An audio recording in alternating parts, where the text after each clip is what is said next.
Welcome to the History of Petrocurrencies. We'll examine how some national currencies became strongly linked to oil prices due to heavy reliance on petroleum exports. The petrodollar system emerged in the 1970s following oil price shocks and massive wealth transfers to exporters. This arrangement created a cycle where oil revenue, priced in USD, was reinvested into dollar assets, profoundly shaping global finance and geopolitics. A petrocurrency is a national currency gaining exceptional strength because a large share of a country's export earnings comes from petroleum sales. The prime example is the petrodollar, where crude oil is priced and settled exclusively in US dollars. This system creates sustained global demand for USD. However, emerging alternatives like the petro-yuan and petro-ruble influence global reserve composition and financial power by trading oil in non-dollar currencies. Before the modern system, oil markets were multi-currency. During the 19th and early 20th centuries, oil was largely priced in British pound sterling, reflecting Britain's imperial power. After World War II, the 1945 Bretton Woods Agreement made the dollar the global reserve currency. As U.S. influence grew, oil transactions gradually shifted to dollar pricing, though the pound remained significant before geopolitical upheaval revolutionized the system. On August 15, 1971, President Nixon ended the Bretton Woods system by suspending the dollar's convertibility to gold. This caused the dollar to float freely and devalue in the following years. OPEC nations, whose oil revenues were denominated in this weakening currency, grew concerned about their declining real income. This economic uncertainty directly prompted OPEC to seek a new, more stable pricing mechanism, setting the stage for the petrodollar system's rise. The 1973 Yom Kippur War led to an oil embargo, quadrupling prices and causing a massive wealth transfer. Facing OPEC's growing power, the United States sought to secure stable dollar demand. This led to a pivotal 1974 agreement with Saudi Arabia. The U.S. offered military protection in exchange for Saudi Arabia's commitment to price oil exclusively in U.S. dollars. This deal was the foundation for the petrodollar system. Secret negotiations between the U.S., led by Henry Kissinger, and Saudi Arabia, King Faisal, culminated in a June 1974 agreement. Saudi Arabia committed to exclusively pricing oil in U.S. dollars and investing its vast revenues in U.S. Treasury securities. The U.S. pledged arms and military protection. By 1975, other OPEC members followed, formalizing the petrodollar system and securing the dollar's dominance in global trade and finance. Oil exporting countries earn huge USD surpluses, which they reinvest through the petrodollar recycling mechanism. These funds are typically directed into U.S. Treasury securities, lending capital to the U.S. government, U.S. banks, and U.S. arms purchases. This system sustains global demand for the U.S. dollar, ensuring its international dominance and helping finance the U.S. current account deficits. The golden age of the petrodollar from 1975 to 1999 saw unprecedented stability. The 1979-1980 Iranian Revolution triggered a second oil shock, pushing prices higher and reinforcing the U.S. dollar as the primary global reserve currency. Despite becoming the world's largest debtor nation, the U.S. could easily finance its debt due to the strong demand for dollars from oil exporters, solidifying the system. The 1986 oil price collapse was the first major dip in petrodollar inflows, exposing system vulnerabilities. Non-OPEC producers, like Russia, also started challenging the cartel.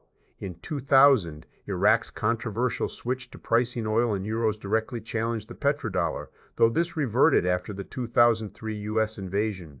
Discussions around petrodollar warfare highlighted concerns about U.S. efforts to maintain dollar dominance. The 2000s brought oil prices to a record high of $147 per barrel in 2008. This period also saw the rise of new challengers to the petrodollar. Russia, Venezuela, and Iran began advocating for non-USD oil trade to reduce dollar dependence. Proposals for the petro-yuan emerged in 2009. Additionally, BRICS countries started pushing for multi-currency oil trade to diversify away from the US dollar's dominance. Between 2005 and 2008, Iran launched the Iran Oil Bourse, exploring euro and rial pricing to reduce dollar dependence. However, heavy US and EU sanctions forced a partial return to USD transactions. From 2012 to 2016, Iran was largely excluded from the global dollar-based financial network SWIFT. This experience underscored that challenging the petrodollar system can trigger severe financial isolation. On March 26, 2018, the Shanghai International Energy Exchange launched yuan-denominated oil futures convertible to gold, challenging the petrodollar. By 2022-2025, Saudi Arabia began accepting the yuan for some oil sales. Furthermore, Russia and China have nearly switched all bilateral trade to their local currencies, CNY and RUB, accelerating the shift toward a multi-currency oil trading system. In March 2022, Russia mandated unfriendly countries pay for gas in rubles, marking a strategic shift. Between 2025, Russia increasingly sold oil to India and China in non-dollar currencies, promoting sovereign currency use. The development of the MCBDC bridge, a digital corridor linking China, the UAE, India, and Russia, enables non-USD energy settlements, significantly stepping toward a less dollar-dependent financial system.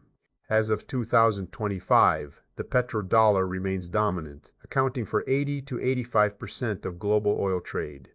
However, alternatives are growing. The petro-yuan is expanding with China's influence.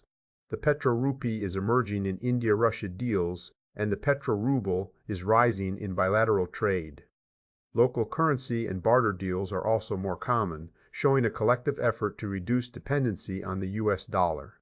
From 2023 to 2025, the share of oil traded in non-USD currencies rose significantly to approximately 15 to 20%, indicating a clear shift away from the dollar and energy markets.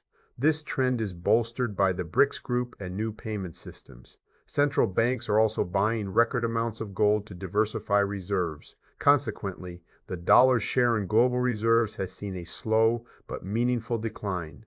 The petrodollar remains dominant due to key factors. The U.S. financial system offers the deepest and most liquid markets, particularly U.S. Treasuries, which is attractive to global investors. No alternative is yet fully viable. The yuan is not fully convertible, and the euro faces structural issues. Institutional inertia, U.S. global military presence, and dollar-denominated oil benchmarks, Brent WTI, also reinforce its dominance. The petrodollar system faces serious risks. The weaponization of the USD through sanctions pushes countries toward alternatives. Rumors suggest Saudi Arabia may fully accept the yuan for oil sales by 2030. Technological advancements like CBDCs and blockchain-based systems offer new non-dollar transaction pathways. Finally, U.S. domestic concerns, such as rising debt and inflation, could undermine confidence in the dollar's global standing. The future of the petrodollar is uncertain as alternatives gain traction.